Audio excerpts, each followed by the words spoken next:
After ditching the stubborn and angry girl, Jacob went to the second floor of the library to look for some information. After searching for 2 hours, he ended up borrowing a few relevant books and walked out of the library. As he expected, when he got out, the girl was nowhere in sight.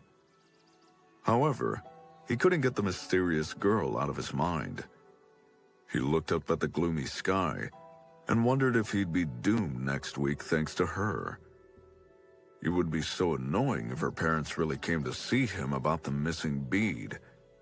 It was completely her fault for losing her belongings. The object was obviously important, since she made such an ordeal out of finding him. Jacob assumed she blamed him for the loss, in order to shirk off any responsibility. When Jacob returned to his dorm, Sam, Nick, and James were very concerned about the entire incident with the young woman.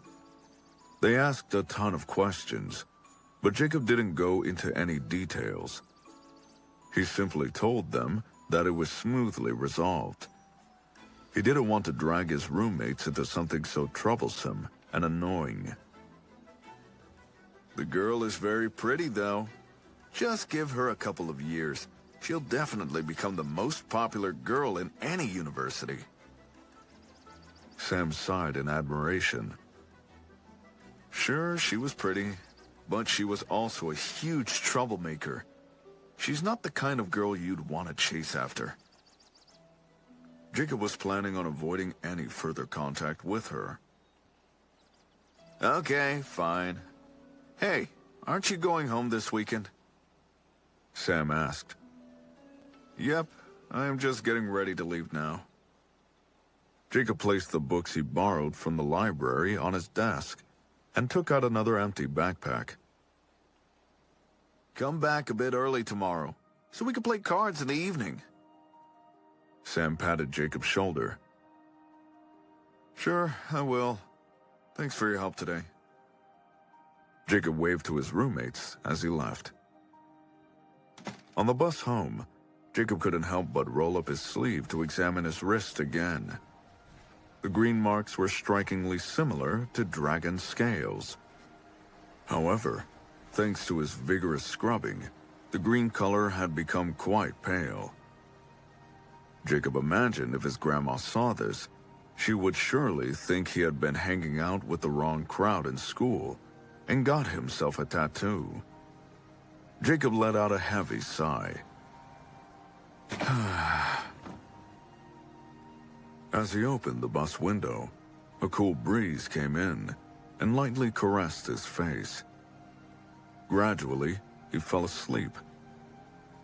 Jacob woke up in an hour and realized that he was at a stop. Sleepy and exhausted, he grabbed his backpack and got off the bus. He started walking along a wide concrete path. From time to time, expensive and fancy cars passed on the road beside him. In contrast, Jacob was carrying a heavy backpack and walking on foot.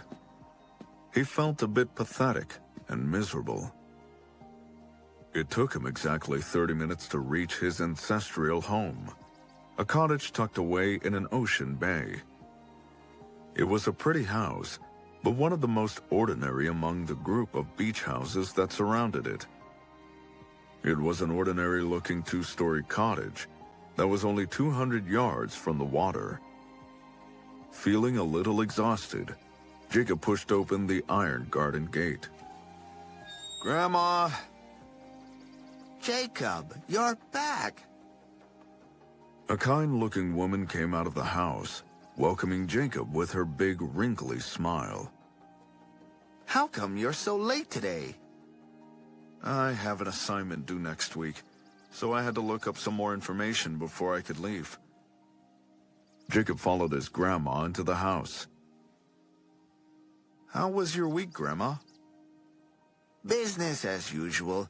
Did some cleaning around the house, took long walks on the beach, tended to the flowers and the lawn, and did some stock trading as well. Uncle James is off on a fishing trip this weekend. Let Grandma show off her cooking this time. Grandma answered with a chuckle. Stock trading? How much did you earn this week? Jacob inquired lightheartedly.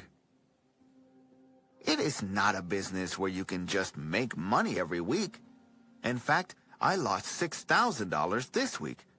But, you know, that's not what Grandma cares about nowadays. Actually, there was news from Norway. Your parents are about to finish their expedition and might be able to come home next month. Grandma walked into the kitchen and started opening the cupboards. Oh, next month? That's soon. Jacob followed her into the kitchen to help out. Actually, they had hired a cook, Uncle James. It was so that someone could cook for Grandma and keep her company in the beach house. Since Jacob's parents were abroad and Jacob had to go to school during the week, it could get boring and lonely for her. However, Uncle James was away this weekend, so Jacob made sure to come home to keep his grandma company. He liked being around her anyway, and didn't need an excuse to visit. Jacob's parents were devoted to their work and rarely home.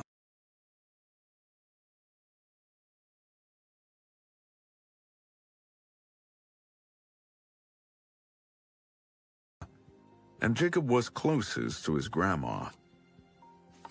Jacob chopped vegetables in silence for a while, then got up the nerve to ask the question that plagued him. Grandma, do you think dragons exist? Dragons? Grandma's eyes lit up. Actually, some residents of this area had encounters with dragons back in the day. Really? Jacob set down the knife. Yes. Believe it or not, I had an encounter myself. I was young then, in my 20s.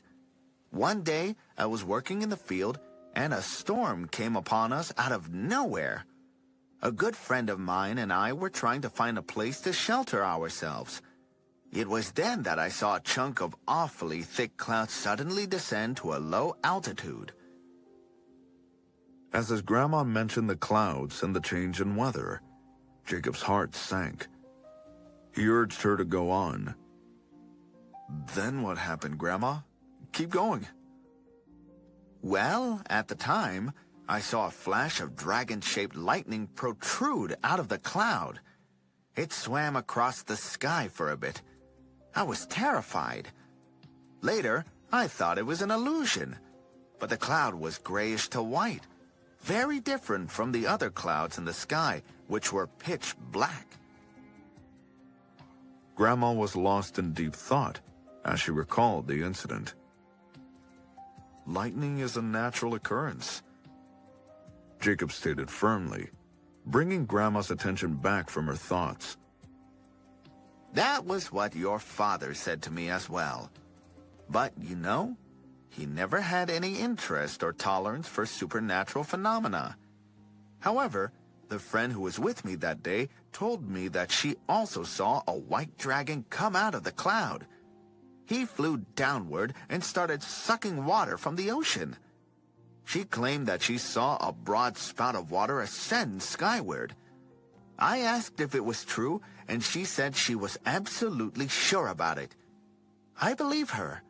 That friend would never lie to me.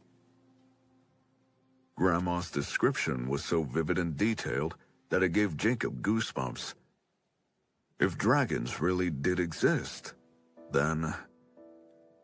Why did you want to ask about dragons all of a sudden? Grandma snapped out of her reminiscence and looked at Jacob quizzically. Oh, it's nothing. I was just curious. Jacob lowered his head and continued to chop vegetables.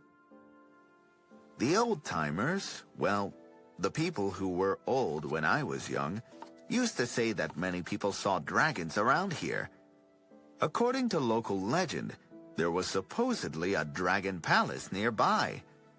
Unfortunately, people of today do not believe in these occurrences. They just call them myths. Grandma shook her head. Are these the dragons from the legends we heard growing up? Jacob asked. Maybe. Grandma turned on the oven. How come we don't see dragons anymore then? Jacob inquired. It could be due to the change in the ecosystem. With the deterioration of the environment, many creatures have gone extinct. Grandma's response left Jacob speechless. Later that night, after dinner and a movie, Grandma went to bed. However, Jacob felt wide awake.